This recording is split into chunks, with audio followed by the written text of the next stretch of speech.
A woman shows up at a glamorous Miami party who doesn't fit in with the glamorous crowd, but whose gaze pierces everyone. An arrogant billionaire has the last laugh until he finds out who's really standing in front of him. Guests enjoy the spotlight, unaware that the real host of the party has been watching from the shadows for a long time. And when the truth comes out, silence is louder than any applause. Don't forget to subscribe and like so you don't miss new stories. The evening was falling on the Miami coast with soft lights that made the sea seem slightly golden. The yacht, the Kingston Pearl, was gently rocking at the dock, illuminated by thousands of lamps, its lacquered deck sparkling like a jewelry store window. Music was playing on board, light with a bass and a rhythm designed not for dancing, but for status. Everything here spoke of abundance, from the shiny glasses of sparkling wine to the cream-colored leather sofas, to the tired waiters in perfectly ironed shirts. She stepped onto the ramp alone. No companions, no security, no pathos. Plain jeans and ivory blouse, a straw hat with frayed edges, no logos, no designer heels, just a light gait, a subtle smile, and a look that seemed strangely calm for this place. Everything about her looked out of place, as if she had accidentally wandered into someone else's party. But she walked confidently, not lowering her gaze. "Who is this?" The woman in the silver dress with a low neckline said in a half-whisper, turning to her friend. "I don't know, she must have wandered in from the pier, or from some nearby boat," the other one chuckled, sipping champagne. "Right there by invitation. She definitely wasn't on the list. Maybe a waitress who got lost on the way?" Giggles followed her steps like a chain, but she didn't stop. The faces were like glossy magazine covers, chiseled, well-groomed, with forced smiles. Her face was different, not without wrinkles, not without time. But there was something about this face that made your gaze linger longer than you wanted. The captain of the ship, standing on the upper deck, noticed her first. His name is Marcus Randolph. He served in the Navy for 20 years before taking over a private yacht worth $200 million. He was not used to being surprised, but now he frowned, looked down, and slowly straightened up. "She's here," he said quietly as if to himself. Sophie, the junior navigator, relayed his words to the chief engineer in the earpiece. He said nothing, only nodded. Everyone knew who she was. Everyone, that is, except the guests. She walked up to the bar and asked for a glass of water. The bartender, a young man with curly hair, paused for a moment, then quickly placed the glass in front of her and bowed his head slightly. She nodded in response and moved to the railing. From there, the view of the marina opened up, an endless series of sides, sparkling with varnish, and the water shimmering with the reflections of the evening lights. "Boring, huh?" a voice came from behind. "Such a party, and you're just talking about water." She turned around. There stood a man in a white jacket, with a deliberately perfect smile. He held a glass of champagne and looked like he had been born on deck. "I just like to watch," she replied. "I like meeting new people," he said. "My name is Grayson. Grayson Whitley." "Nice to meet you," she said calmly. "Allison." "Allison," he repeated, and suddenly something flickered in his gaze, but he didn't show it. "I think I've heard that name somewhere." "Maybe." He laughed slightly, but with a hint of embarrassment. "And you, excuse me, are you from logistics or from the art fund?" "I'm trying to remember where we might have crossed paths." "We may have met before," she said. He raised an eyebrow but didn't press the issue.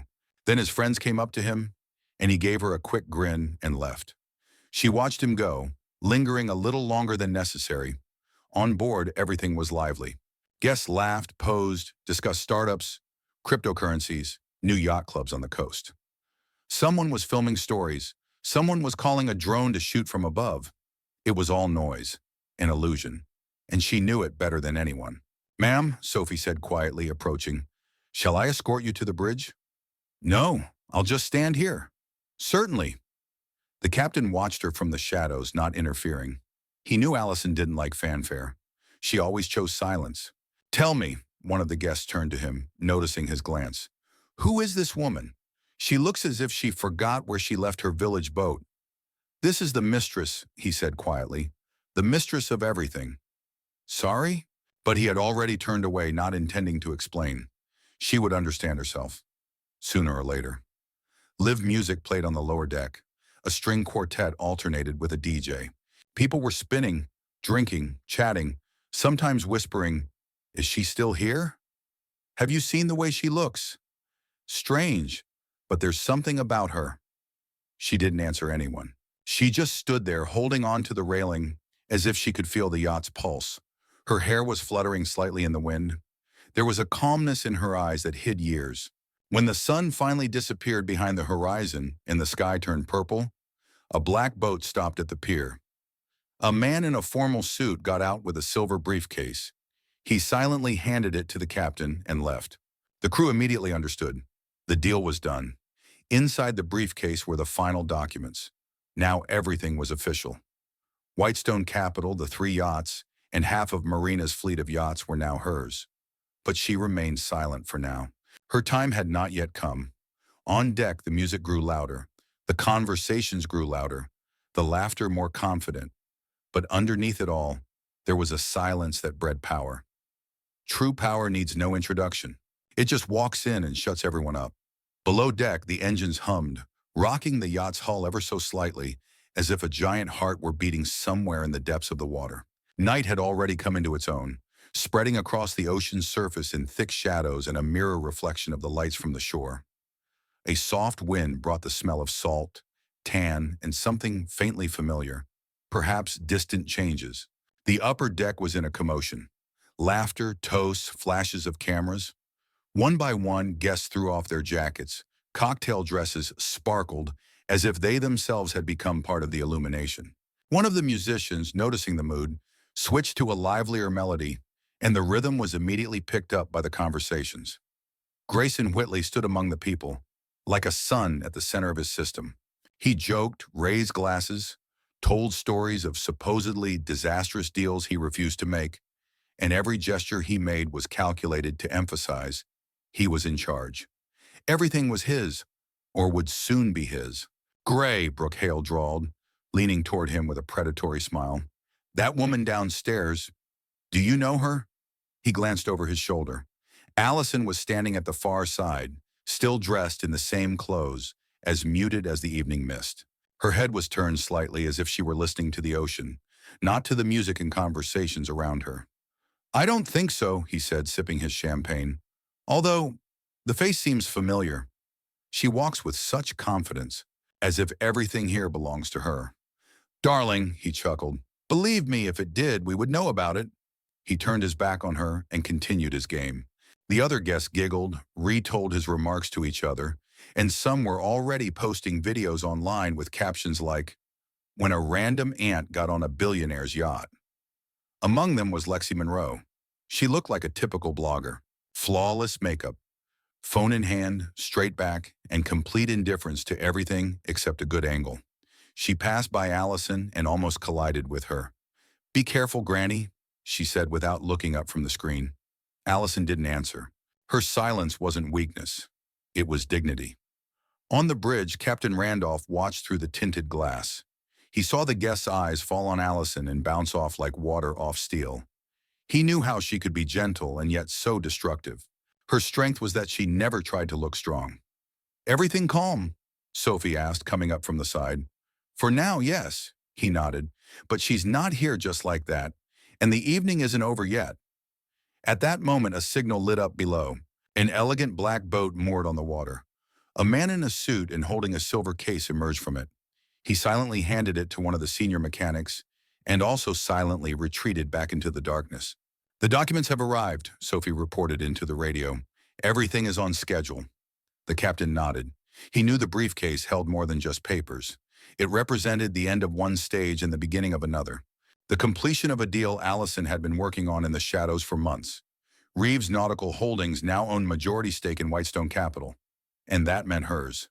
"Tell Whitley?" Sophie asked. "Not yet," the captain replied. "Let him talk. He will understand everything himself, but a little later, and that will be better than any words." On deck, things got even louder. Grayson, already half tipsy, stood at the bar waving his glass.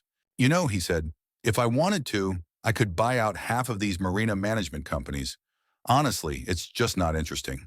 The guests laughed. He continued, "These shipping people have ships, but no real thinking. They think in containers, and I think in strategies. It's simple. Laughter swept through the crowd again. Lexi, standing a little to the side, was filming her stories, but not so enthusiastically.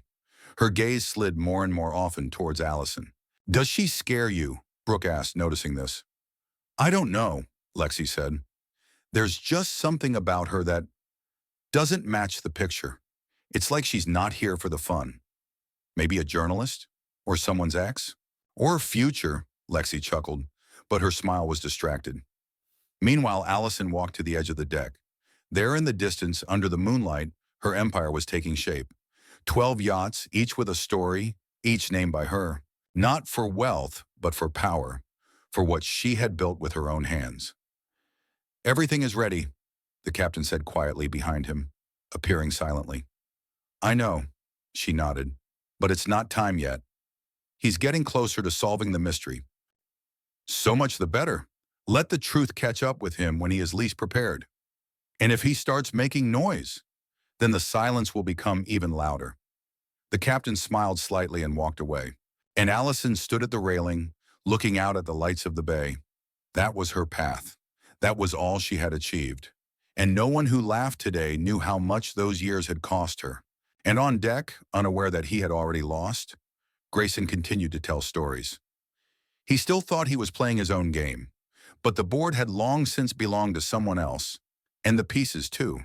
The wide windows of the captain's cabin reflected the lights of Miami in the sky, the city's stars trembling on the horizon as if another yacht were floating there, only made of light and glass.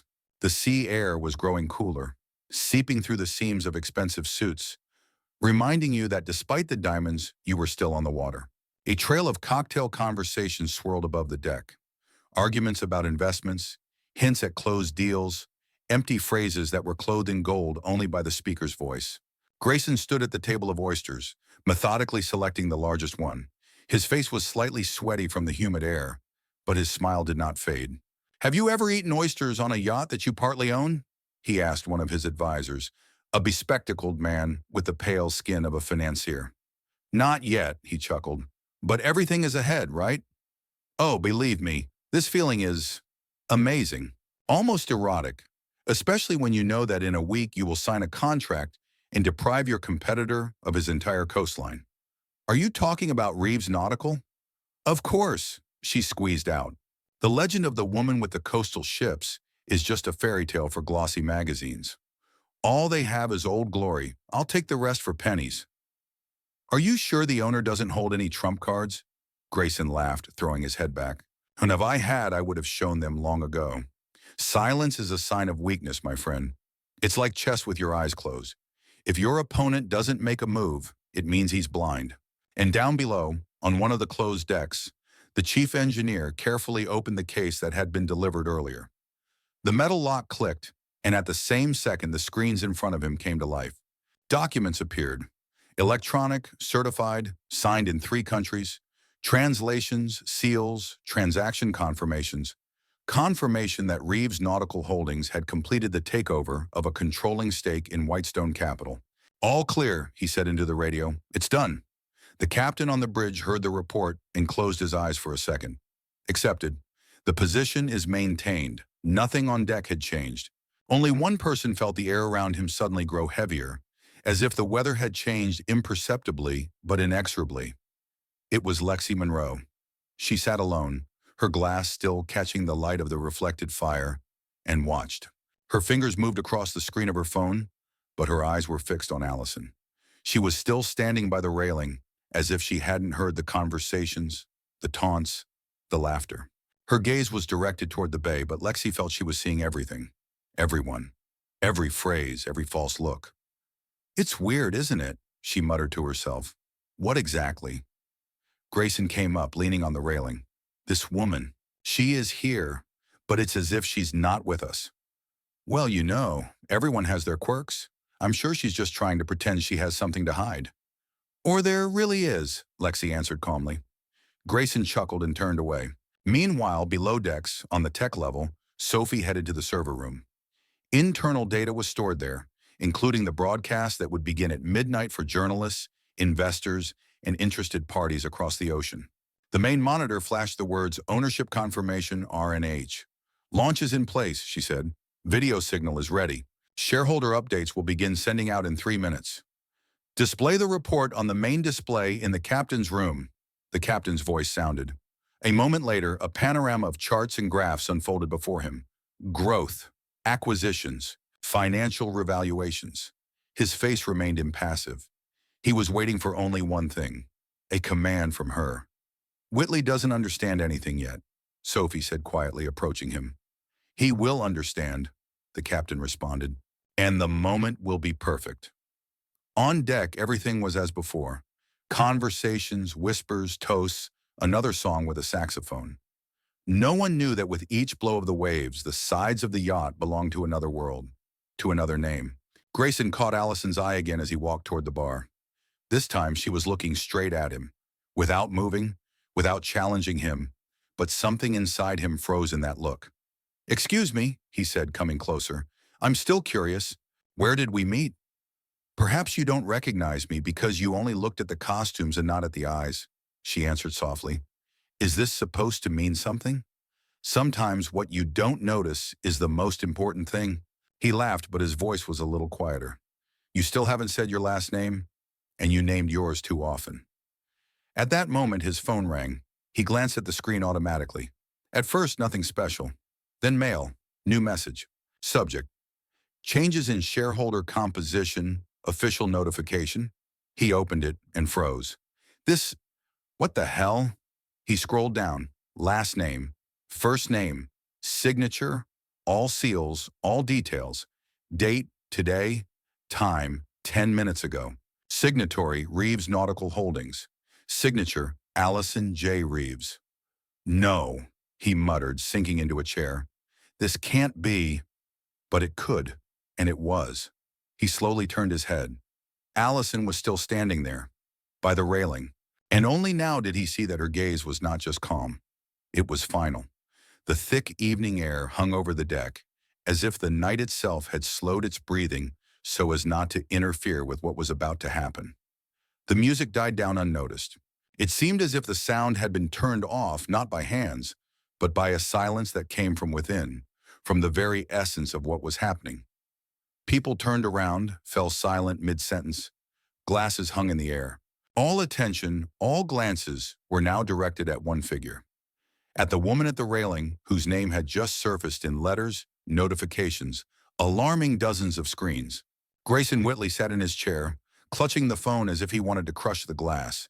His eyes darted between the lines of the letter, as if that would change them. But the letters didn't disappear. They only pulsed more strongly. Signature, seals, verification, name. His name, no longer above the title. It was listed among the shares transferred. He had been acquired. "This is a joke," he breathed, his voice shaking. "Someone decided to play too far." No one answered. The silence was louder than any explanation, and in that silence, Allison finally turned. Slowly, not to show victory, but to acknowledge it, quietly, with her gaze, with her presence. She walked towards him, not in a hurry, not demonstratively, just with that confidence that only those who don't need to prove anything to anyone have. Her dress fluttered in a light wave. Her hair gently touched her cheekbones, and each of her steps was quieter than the gaze of those gathered. "You knew," he said quietly as she approached. "All this time. You knew who I was. You knew what I was planning. And you said nothing." "I was listening," she answered calmly, "because sometimes a person speaks more when he thinks he is not being heard. It's impossible. You couldn't. You had no leverage. You were not attentive. And this is more important than any levers." He jumped up, unable to sit any longer. "Do you want public humiliation? A scene? Do you think I'll keep quiet? I think," she stopped a step away from him, "that you have already said everything." Loudly, self-confidently, with a smile. "And everything that was said will now remain. Because now you said it not to a woman not on the guest list, but to the owner of your capital." He clenched his fists. The faces around him were confused. Some were hiding their eyes, others were craning their necks to catch a word. Even Lexi seemed to have put her phone down for the first time. "Is this your revenge?" Grayson hissed. Because you decided that you can judge a person by their shoes? Because you didn't recognize me, not because you didn't know me, but because you weren't looking? No, her voice remained quiet. This is not revenge. This is a result. And revenge is always out of anger. And I'm not angry. I just finished work. He took a step back. He walked away, leaned against the bar counter, grabbed the glass and drained it in one motion. I won't accept this, he muttered. This is a mistake. It's not according to the rules.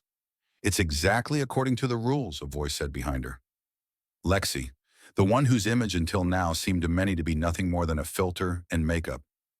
She stood confidently, and there was no joke or hint of pretense in her voice. I confirm, I saw the documents. I signed part of this deal, and yes, I knew who I was working for, and I am not ashamed. Grayson froze. You? Did you participate in this? Sure. Who do you think bought out the digital stake through Horizon 9 Ventures? Who provided the valuation? Who was feeding you the false forecasts? He looked like he hadn't heard a single word. But he had. He just didn't believe it. Yet. But, you... Yes, me, an influencer. In pajamas and highlighters. Funny, huh? The world is changing. Now power is not about being louder. It's about being more precise. Allison always knew that. And I just decided to learn from the best. There was a pause. Grayson looked first at Allison, then at Lexi, then down at the polished floor, reflecting the two women who had taken everything from him without raising their voices. I lost, he whispered, and it was not an admission but a capitulation. No, Allison said. You just realized who was running the game. He nodded, slowly, weakly, and walked away, quietly, almost invisible. And there was more thunder in that than if he had shouted. The wind from the sea increased. The yacht rocked slightly. Some of the guests went out onto the gangway. Some began to speak in low voices. But the evening was not over. It had simply changed. The atmosphere had changed. As if the ship, drifting in illusions, had finally set course. Allison stayed where she was.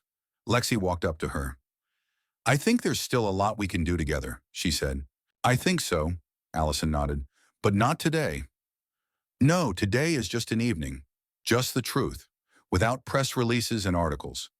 And let it be heard by those who know how to listen. They looked toward the city. There, beyond the lights, a new chapter had begun. And here on the deck, the two women stood silently.